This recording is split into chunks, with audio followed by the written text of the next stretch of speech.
the importance of our Filipino agriculturists through the Presidential Proclamation 544. Next, please.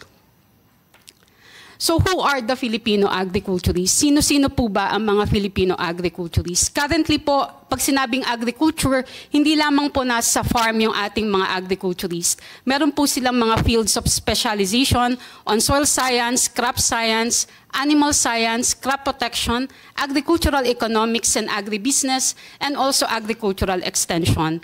Ang Filipino agriculturists po, unang-una ay ang mga teachers ng ating mga magsasaka. At tumutulong din po sila sa soil testing and mapping ng ating mga nutrients sa ating mga kalupaan. Involved din po sila as farm managers sa ating mga agribusiness enterprises. Involved din po sila sa crop improvement, sa plant breeding, plant propagation, tissue culture, landscaping, and turf grass management.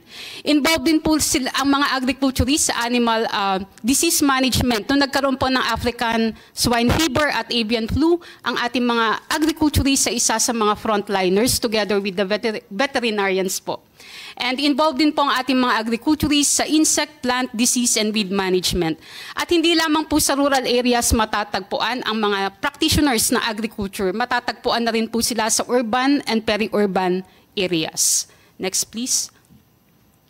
So, ano po ba yung demographics ng ating mga Filipino agriculturists? Currently, as of April 2024, meron po tayong 43,707 registered agriculturists across the country. Ito po yung binigyan ng lisensya ng ating Professional Regulations Commission. And kasama na po kayo doon, Senator Zubiri, as one of the registered agriculturists.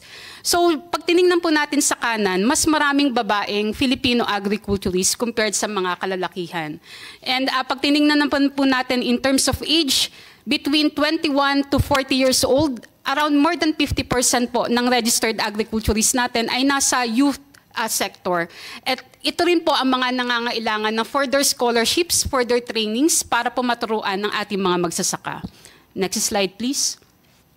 So, nabanggit po natin, nasa naman po ang mga agriculturists, nasa private sector, nasa rural, urban, and peri-urban farms, nasa national government agencies, local government units, as provincial, municipal, and city agriculturists at saka agricultural technicians.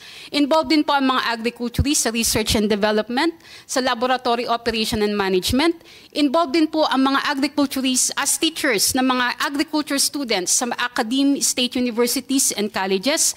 At meron din po tayong agriculturists na mga OFWs na nasa Canada, nasa Australia, lalo na po yung mga animal science graduates sa mga dairy farms. New Zealand, opo, sa fruit picking naman po, sa mga orchards, nandun po ang ating mga agriculturists. Next slide, please. So in terms of employment of registered agriculturists, 39% po out of 43,000 plus ay nasa local government units, nasa mga munisipyo, probinsya, cities, working as agriculturists. And then, this is followed by 30% po ay nasa regional field offices ng Department of Agriculture. 15% po ay nasa academe. 6% po ay nasa private, agri-related. 5% private, non-agri-related. Yung mga hindi po nakakakuha ng trabaho sa mga agri-based industries, pumupunta po sila sa other service sectors. And then, so ibig sabihin po, kailangan din talaga natin na paigtingin na palawakin po yung development ng ating mga agri-based business enterprises across the country. Next, please. So what is the rationale for the enactment of the PA bill? So pag tiningnan po natin, the agriculture sector remains as one of the in terms of employment po, pangalawa pong agriculture sector sa nagpo-provide ng employment sa ating mga kababayan. At pag tiningnan po natin, ang Professional Regulatory Board of Agriculture, nagwo-work siya based on PRC 2000 resolution. Next slide, please. Ito po, magandang tingnan natin tong slide na to. Out of the 45 professions na nire-recognize ng PRC, agriculture is the only remaining profession which does not have a professional regulatory law. So halos lahat po yan, pag tinignan ninyo, meron ng PRLs except for the agriculture profession. I think this is one of the major reason why we need to enact the Philippine Agriculturist Bill. I just want to reiterate that, no? Halos lahat meron na. Tayo lang ang wala, ang agriculturists. Ito yung pinaka-importante pa ng industriya ng ating bansa. Tayo tinuturi nating bansa natin as an agricultural country, and yet tayo lang ang wala. So, timely, no? Timely pala. Opo. Thank you po, Honorable Senator Zubiri.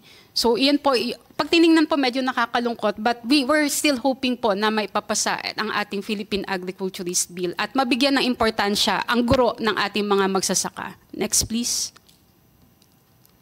So, limited din po ang employment opportunities. Non-exclusive po yung agriculture profession. So, sa agriculturist plantilla positions po, pwedeng mag-apply ang agrobiosystems engineer, ang fisheries technologies at veterinarians. Pero itong tatlong professions po na ito ay licensed din, meron din po itong, or regulated din po ito ng PRC.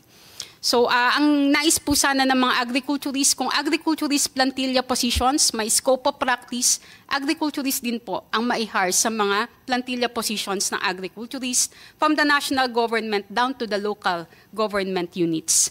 Next, please. Although sinasabi din po natin na tayo ay nagbibigay ng importansya sa ating mga agriculturist, nag-issue po ang CSC, ng Memorandum Circular Number 12, Series of 2022, na ang municipal at city agriculturists ay optional po lamang sa mga munisipyo at mga cities. Ito po ay base daw po sa Local Government Code na optional lang po ang mga municipal at city agriculturists. So isa rin po ito sa mga nakakadagdag sa demoralization ng ating mga agriculturists sa mga munisipyo at cities. Next, please. So ito po yung timeline ng mga initiatives po for the enactment of the Philippine Agriculturist Bill. Nais lang po namin pasalamatan si Senator Juan Miguel Zubiri for filing the Philippine Agriculturist Bill noong February 2024. At ang Philippine Agriculturist Bill po, next slide please, ay may suporta po from PRC. So dumaan na rin po ang PA Bill sa PRC. And on the upper portion of this slide, even Secretary Francisco Chula Aurel Jr. wrote to the Presidential Legislative Liaison Office requesting for the endorsement of the PA bills to be certified as priority and urgent to be enacted into law this 2024.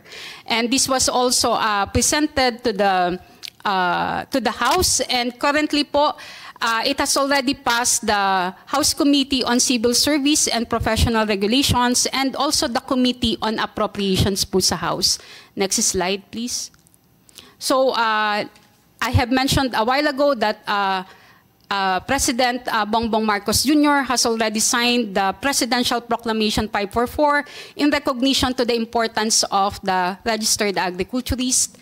So, iyon po. Next slide, please. Nais ko naman pong basahin yung isa po perspective sa isang agriculturist sa local government unit. Ayaw po niyang magtanim kasi baka for political reasons, malapit na ang eleksyon. So, babasahin ko lamang po ng mabilis ito. So, bilang agriculturist sa pamahalaang lokal, naroon palagi ang matinding takot na maaaring mawala ang tanggapan ng agriculturist sa munisipyo o lungsod sapagkat ito ay hindi kinikilalang mandatory o hindi kinakailangan o optional lamang. Nagdudulot ng kaba at makakapag-isip ka ng malalim kung dapat maghanap na o lumipat sa ibang trabaho at propesyon, ngunit mababagabag ang iyong damdamin sa mga katanungang paano na at sino na ang tutulong sa ating mga magsasaka kung ako ay alis na sa pagiging agriculturist. Sino ang magbibigay ng kaalaman at gagabay sa ating magsasaka kung paano mapataas ang kanilang ani? Sino ang iikot sa ating magsasaka upang maturuan sila kung ano ang itatanim upang hindi sabay-sabay ang ani at manatili ang magandang kita para sa pamilya? Paano natin masisigurado ang patuloy na pagtatanim para mayroong pagkain na abot kaya ng mga mamamayan? May iba na pinipili at pinag-iisipan na lang na makipagsapalaran sa ibang bansa bilang farm worker, domestic helper, caregivers upang makasigurado sa kanilang hinaharap.